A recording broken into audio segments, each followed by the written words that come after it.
It's a pleasure to be here participating in this great section with great speakers. So the title of my talk will be FFR CT, a critical appraisal. And this is my disclosure. An important value in cardiac imaging. So in any modality in cardiac imaging, I think is key that first of all, patient activation of engaging the patient and understanding patient safety, understanding of scan objective, why we are doing the test, delivery of results, then going to the clinical accuracy. So how accurate is the test, what is the quality of the image, the accuracy of the readers, and then linking that information with really coordination of care and clinical outcomes. So this is overall the holy grail of cardiac imaging. How can we impact the patient outcome, cost, downstream tests? And what we have seen, and this session illustrates well, the growing evidence of CT, if it's coronary CTA alone or plaque volume or CT FFR. But in general, if we go back to stress testing, this is data published in JAMA Cardiology in 2016, 15,000 invasive coronary angiograms.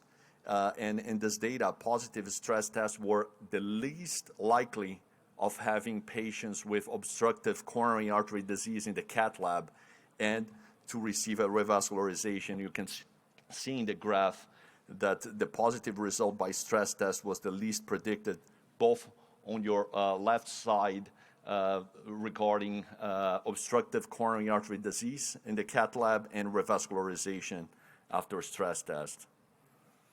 And also, this is data from the NCDR, the National Registry from the United States, and Duke, over 600,000 invasive angiograms.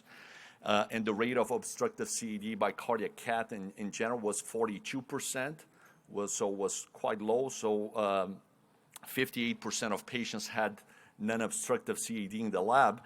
And overall, the only test that had a better discrimination that we can see in the table was coronary CTA, that had patients that underwent coronary CTA had a 70% degree of obstructive CED by cardiac cath compared to 45% for the other imaging modalities. However, we also know that there are limitations in just anatomical prediction of lesion ischemia with CCTA. We know that coronary CTA does not reliably predict functional significance of a lesion. FFR in the cath lab is the gold standard for diagnosis of lesions that cause myocardial ischemia, and there is growing evidence with FAME2 and other trials, and invasive measurement requiring catheterization and pressure wire. And most recently, we saw the validation of CT FFR. So basically, in the same data set with CT angiography, we can non-invasively also measure computational fluid dynamics and calculate an FFR by CT. And that will be the focus of this talk of reviewing the data of FFR CT. And we have seen both by invasive FFR and non-invasive FFR that 25 to 50% of patients' management strategy changes with the value of a fractional flow reserve. I think very interesting, this will be one of the three late-break clinical trials that I'll highlight that was presented in this session. So the Scott Hart study was just presented this past Saturday during this conference and published in the New England Journal of Medicine, and this is the 5-year risk of myocardial infarct. And we can see that if you add coronary CTA to a standard of care, you had basically 41% reduction in death and myocardial infarct, and that was pretty significant, statistically significant compared with a strategy just with a standard of care. And there was good debate in what are the causes, why a strategy with CTA led to reduction in MI and death. I believe the most important finding was that appropriate detection of patients that led to basically invasive angiography and treatment. So you had an increase early on.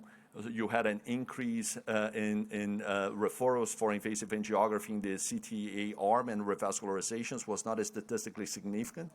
But in the stress testing, most likely you were missing those lesions, and that's why you had the curves in the early diversion of curves in mortality. You were missing those patients in the stress testing, and those patients were coming back with an MI or cardiovascular death.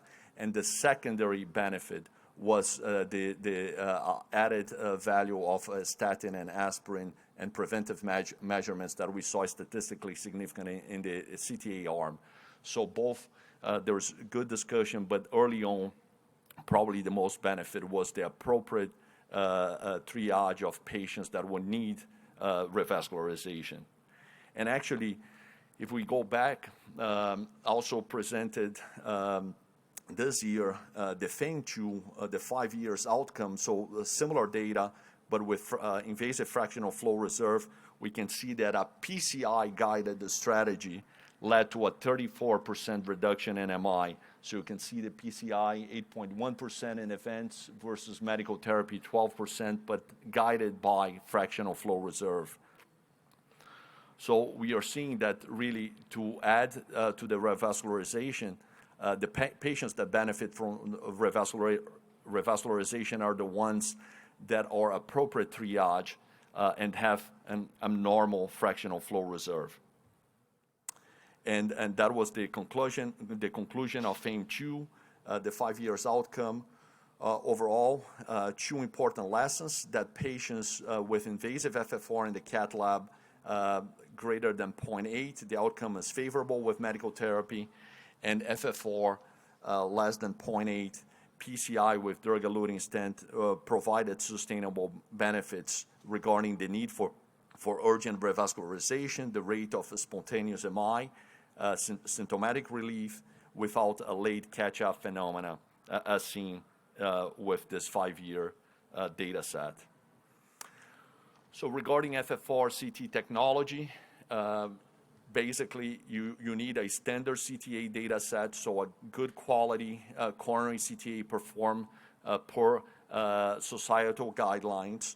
Based on the CTA data set, it's created a physiological model based on both the left ventricular and myocardial mass, coronary anatomy, and there are principles established regarding form and function. Then you have the coronary flow computational, and with that, a fluid model calculates both flow and pressure under hyperemic conditions. So it's the same CTA data set, no additional testing, no additional radiation, and no stress vasodilator agent. So we have seen now over time a high accuracy of FFR CT compared to invasive FFR CT, so 3 large multi-center trials comparing the accuracy of invasive FFR with FFR CT. You can see accuracy of 86%, particularly in the latest trial, in the NXT trial, and that led to FDA clearance in 2014. One example, invasive coronary angiography demonstrating a proximal LAD stenosis, but with a measured fractional flow reserve in the cath lab of 0.95, and CT-FFR demonstrating also 0.93. So this patient would be treated with clinical optimal medical therapy. On the other hand, invasive coronary angiography demonstrating a severe stenosis in the LAD, diffuse stenosis with an abnormal FFR of 0.71, and this is on your right side, a CT-FFR, also abnormal of 0.65. So overall, good correlation. So after those comparisons between invasive FFR and non-invasive FFR with CT, the platform trial demonstrated compare the usual care with invasive coronary angiography, and this is like similar data that we saw in the NCDR, registry, but patients that went to the cath lab, only 27% had obstructive CAD, and the vast majority have non-obstructive CAD. But when you looked at a strategy guided by FFR CT, we had 61% of invasive coronary angiography that were canceled because the FFR CT was greater than 0.8, and 27% similar went to the cath lab but had obstructive CAD, and only 12% had non-obstructive CAD. And importantly, or even more important, from the 61% that had invasive coronary angiography canceled, there was no adverse clinical events.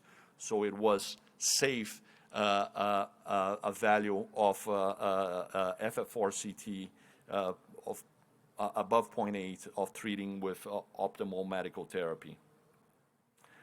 Also, just in the EuroPCR this year, the Pacific trial was a head-to-head comparison of non-invasive imaging with 208 patients with a stable CAD, and all patients underwent both coronary CTA, SPECT, PET, and routine 3-vessel FFR within 2 weeks.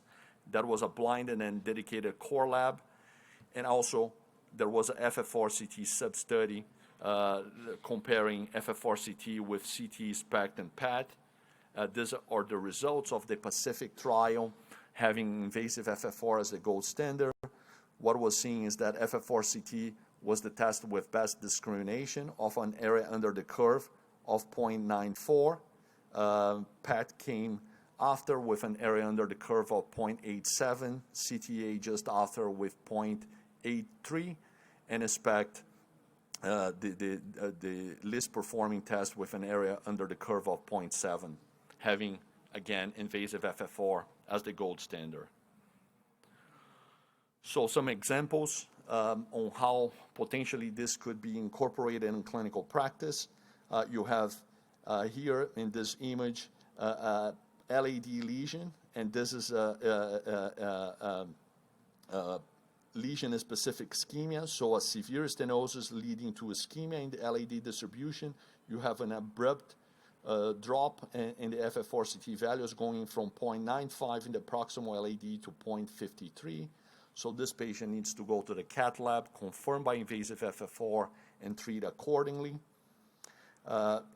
In this patient with a proximal LAD stenosis, you have a drop in FFR, but not a significant drop, so it's still 0.85 after the stenosis. So this patient will be medically managed.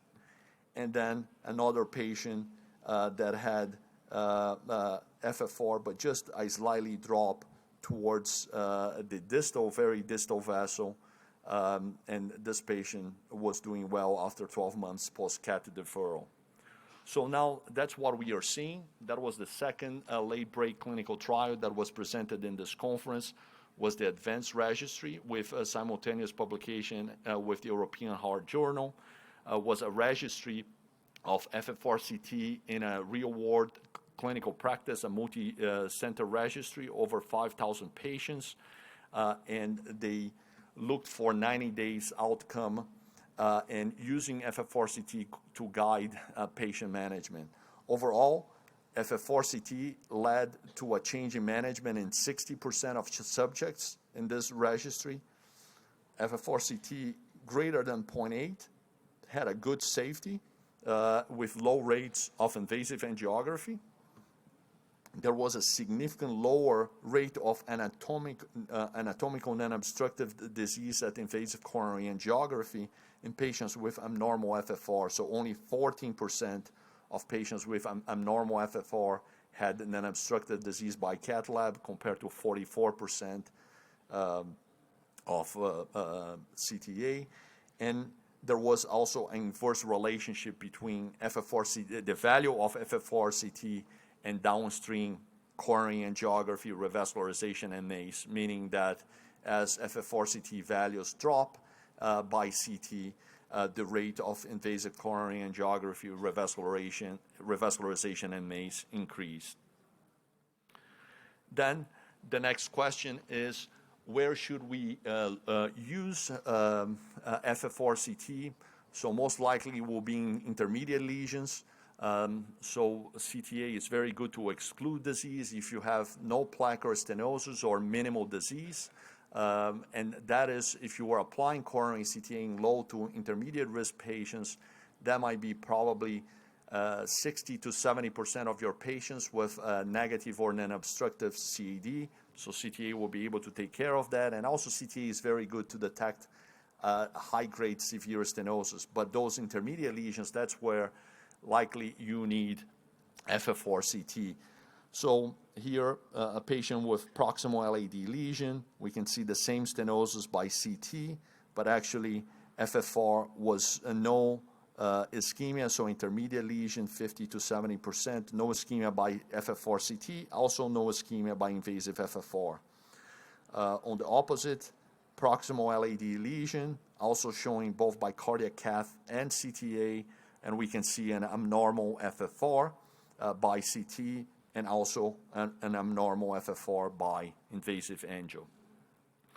So the third late-break clinical trial presented during this conference was exactly looking, and that's work done in Denmark by Bjorn Norgård and colleagues. They looked exactly at intermediate lesions, so using a strategy over 3,000 patients and patients with no disease or less than 30% stenosis were followed, and patients greater than 30% stenosis had FFR CT. So in this over 3,500 patient cohort, a little over 600 had intermediate lesion, and those patients underwent FFR CT, and then FFR CT was broke between positive and negative based on a 0.8 threshold. Very interesting. The results, the lower curve demonstrates minimal disease by CTA, having a low incidence of cardiac events, and similar and not statistically significant to FFR CT greater than 0.8. Also, a very interesting finding, if the FFR CT less than 0.8 was treated as optimal medical therapy, that was the one, this curve here, that had the worst outcome. And if the patient with FFR CT was less than 0.8 but was treated by ICA, actually there was a significant improvement in the outcome with a patient with abnormal FFR CT. So another data point demonstrating that if you select appropriate the patients with an abnormal FFR CT and treat accordingly with invasive coronary angiography and stenting, those patients, they will do better if patients with abnormal FFR will be treated with optimal medical therapy. Really tailoring the right patient with the right treatment based on the right diagnosis. So that brings the question, which in principle is pretty obvious, that we need, first of all, precision in diagnosis. That's the most important step that we can have early on. It's having a precise diagnosis. Based on the precise diagnosis, that will lead to the precise treatment, and that will impact superior patient outcomes. That's a very simple concept, but if we look in cardiac imaging and cardiology, if we start with a stress testing that have 70% accuracy, meaning that 3 in 10 patients will have either a false positive, false negative result, how can you base your treatment and your outcome based on an imperfect test to begin with? So that's where the data is going, that we really need precision in diagnosis and having the right tools to begin with. Some still questions regarding FFR CT. So how FFR CT perform in calcified lesions. Regarding the CTA image quality, you need to have good quality data sets, CTA, so that FFR CT can perform well. And how do we incorporate in clinical practice? So those are questions. Also, other questions for clinical implementation, the cost of FFR CT.